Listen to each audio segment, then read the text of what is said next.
नमस्कार, मेरा नाम भवतोष फोगाट है और आपका हमारे YouTube channel physics by Bhavtosh Phogat में स्वागत है। आज हम क्लास 10th में चैप्टर नंबर 1 के MCQs पर डिस्कस करेंगे। तो पहला क्वेश्चन है chapter 1 electric charge and fields. तो हमारा पहला क्वेश्चन है those elements which allow electricity to pass through them, यानी ऐसे एलिमेंट्स जो अपने अंदर आसानी से करंट को पास होने देते हैं, तो हम उन्हें क्या कहते हैं। सबसे पहले इंसुलेटर ऐसे एलिमेंट्स होते हैं, ऐसे मटेरियल्स होते हैं इंसुलेटर्स जो करंट को पास नहीं होने देते, जैसे रबड़, लकड़ी, कागज़। तो इंसुलेटर्स अपने अंदर करंट को पास आसानी से नहीं होने देते, तो ये ऑप्शन हमारा गलत है।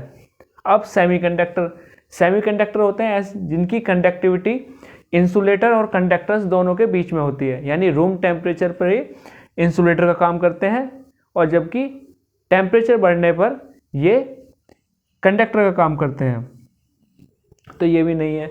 अब आया कंडक्टर, तो हमारा राइट ऑप्शन है कंडक्टर, क्योंकि कंडक्टर ऐसे एलिमेंट्स हैं जो अपने अंदर आसानी से करंट पास हो जाने देते हैं। तो कंडक्टर में आते हैं लोहा, तांबा, पीतल, ये सब। तो हमारा पहला वो एलिमेंट्स जो अपने अंदर आसानी से करंट पास होने दें उन्हें हम कहते हैं कंडक्टर।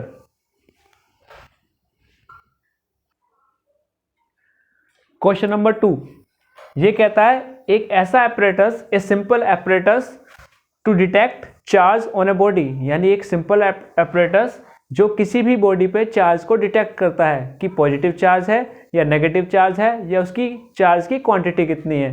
तो ऐसा इंस्ट्रूमेंट कौन सा है।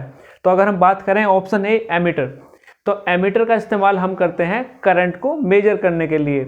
ये हमेशा सीरीज में लगाया जाता है सर्किट में, क्योंकि एमीटर से हम करंट मेजर करते हैं और यहाँ बात चल रही है हमारी चार्ज को डिटेक्ट करने की। तो हमारा पहला ऑप्शन गलत। दूसरा वोल्ट मीटर का इस्तेमाल हम पोटेंशियल डिफरेंस को मेजर करने के लिए करते हैं और ये हमेशा पैरेलल में लगाया जाता है, पर क्योंकि चार्ज को ये डिटेक्ट नहीं करता, ये ऑप्शन भी गलत। तो अब 2 गलत हो गए, तो हमारा डी ऑप्शन भी, ऑल ऑफ दीज भी गलत हुआ। अब लास्ट बचा गोल्ड लीफ इलेक्ट्रोस्कोप। तो ऐसा एपरेटस जो चार्ज को डिटेक्ट करता है हम उसे कहते हैं गोल्ड लीफ इलेक्ट्रोस्कोप। तो सही ऑप्शन है गोल्ड लीफ इलेक्ट्रोस्कोप।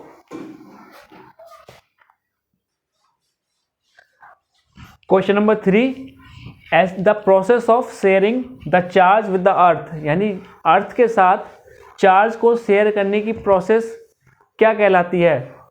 तो ये हमारा शेयरिंग नहीं, ये भी नहीं, शेयरिंग नहीं हो सकता। मिक्सिंग, ये भी बिल्कुल अलग है।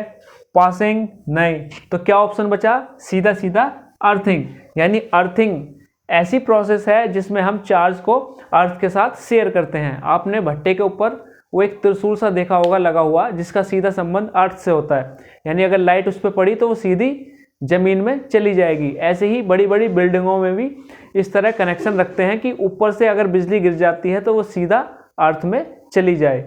इसके अलावा आपने देखा होगा अगर 15 एम्पियर का एक सॉकेट है जिसमें तीसरी पिन होती है, उसका इस्तेमाल भी अर्थिंग के लिए किया जाता है। अगर हमारे 2 तार आपस में मिल जाएं तो बहुत बड़ी मात्रा में करंट फ्लो होने लगता है।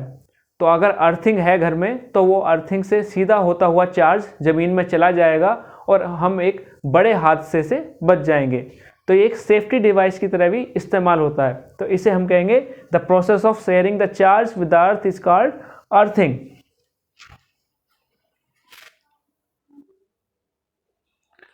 हमारा नेक्स्ट क्वेश्चन है a method used to charge an object without touching the object to any other charged object, यानी हमारे पास कोई चार्ज्ड ऑब्जेक्ट है और हम एक ऑब्जेक्ट को बिना उस चार्ज्ड ऑब्जेक्ट को टच किए उसे हम चार्ज करेंगे। यानी एक ऑब्जेक्ट है जिसके पास चार्ज है, यानी हमारे पास एक चार्ज्ड ऑब्जेक्ट है और हमारे पास एक ऑब्जेक्ट है जिसे हम चार्ज, यानी 2 ऑब्जेक्ट है। पहला ऑब्जेक्ट चार्ज है, दूसरा ऑब्जेक्ट जो चार्ज नहीं है लेकिन हमें इसे चार्ज करना है और इससे बिना टच करे हमें इसे चार्ज करना है।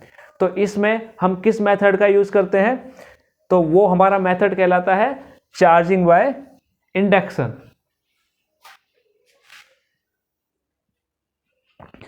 हमारा नेक्स्ट क्वेश्चन है total charge of the isolated system is always conserved this property is called, यानी जो टोटल चार्ज है वो हमारा किसी भी आइसोलेटेड सिस्टम यानी जो बिल्कुल अलग है, किसी से साथ टच में नहीं है, ऐसे सिस्टम का चार्ज हमेशा कंजर्व्ड रहता है। ये प्रॉपर्टी कहलाती है पहला quantization of charge. Quantization of charge कहता है कि चार्ज जब भी एक बॉडी से दूसरी बॉडी में ट्रांसफ़र होंगे वो इंटीग्रल नंबर में होंगे, जैसे 1, 2, 3 इस तरह, कभी भी फ्रैक्शन में चार्ज ट्रांसफ़र नहीं होगा, तो ये प्रॉपर्टी नहीं है। फिर एडिटिविटी, एडिटिविटी कहती है कि जो टोटल चार्ज होता है वो किसी भी सरफेस पे टोटल चार्ज वो सारे आसपास जितने भी चार्ज हैं उन सब का एल्जेब्रिक सम होता है, तो ये भी हमारा नहीं है। कंजर्वेशन ऑफ चार्ज ये कहता है कि जो टोटल चार्ज है वो हमेशा फिक्स रहता है, ना तो चार्ज जनरेट होता है और ना ही चार्ज डेस्ट्रॉय होता है, वो बस एक बॉडी से दूसरी बॉडी में ट्रांसफ़र हो जाता है। या total charge of A system is always conserved, इसे हम कहते हैं कंजर्वेशन ऑफ चार्ज। तो हमारा ऑप्शन है कंजर्वेशन ऑफ चार्ज।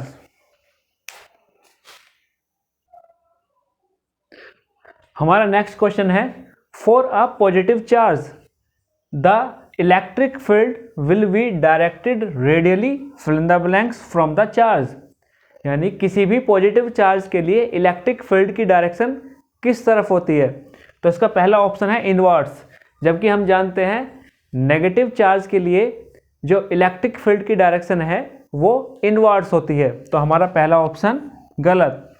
तो हमारा सही ऑप्शन है आउटवर्ड्स, यानी किसी भी पॉजिटिव चार्ज के लिए जो इलेक्ट्रिक फील्ड की डायरेक्शन है वो बाहर की तरफ होती है। जैसे अगर पॉजिटिव चार्ज है तो इलेक्ट्रिक फील्ड बाहर की तरफ होगा, तो इसका आंसर है आउटवर्ड्स फ्रॉम द चार्ज।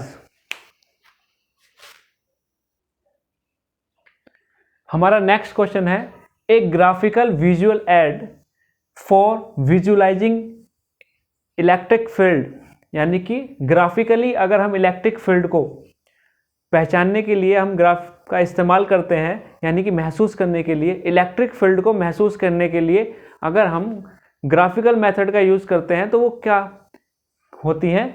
पहला electric field lines, electric charge, source charge या टेस्ट चार्ज। देखो सोर्स चार्ज हम जानते हैं ये ऐसा चार्ज होता है जो इलेक्ट्रिक फील्ड जनरेट करता है, तो ये नहीं है। टेस्ट चार्ज होता है जो सोर्स चार्ज के इफेक्ट को महसूस करता है, यानी टेस्ट करता है, ये भी नहीं है। इलेक्ट्रिक चार्ज ये नहीं, तो क्या बचा? इलेक्ट्रिक फील्ड लाइंस, यानी इलेक्ट्रिक फील्ड लाइंस एक ग्राफिकल विजुअल एड है जो विजुलाइज करती हैं इलेक्ट्रिक फील्ड्स को।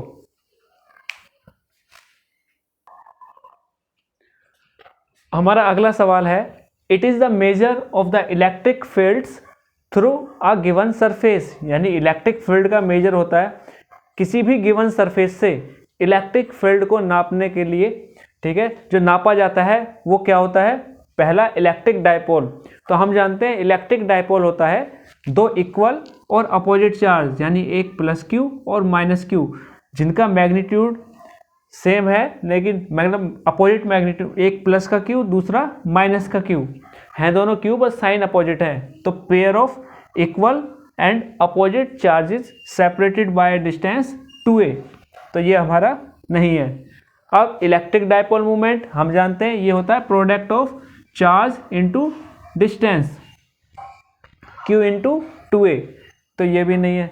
तीसरा आया इलेक्ट्रिक फ्लक्स, इलेक्ट्रिक फ्लक्स यानी कि ये इलेक्ट्रिक फील्ड नापते हैं हम किसी भी गिवन सरफेस में, अगर हमें इलेक्ट्रिक फील्ड नापना हो तो हम उसे कहते हैं इलेक्ट्रिक फ्लक्स।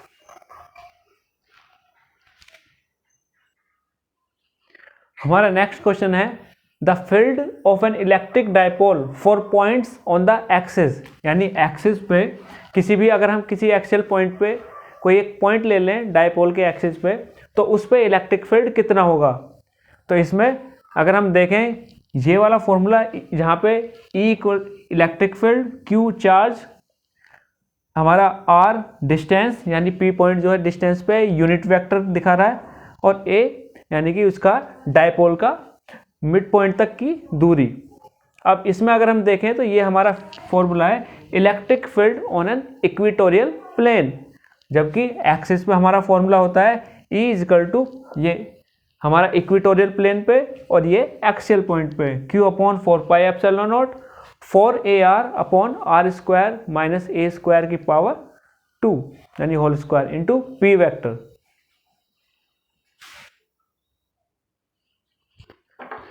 हमारा लास्ट क्वेश्चन है at a point on the equatorial plane the electric field is given by when the distance is very greater than the mid distance of the mid point of the dipole to a charge.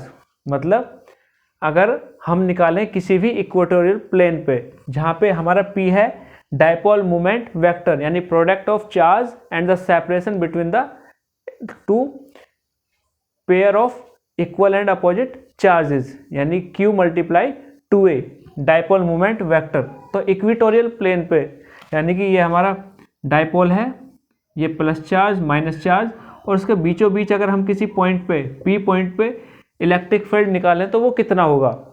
तो अगर हम देखें ये formula जिसमें 2P upon 4πε0 r³ है, तो ये होता है हमारा एक्सिस पे, और एक्सिस पे जो इलेक्ट्रिक फील्ड होता है वो इक्वेटोरियल प्लेन के मुकाबले जस्ट डबल होता है। यानी इक्वेटोरियल प्लेन पे जो अब हमारा इलेक्ट्रिक फील्ड होगा वो एक्सियल का हाफ होगा।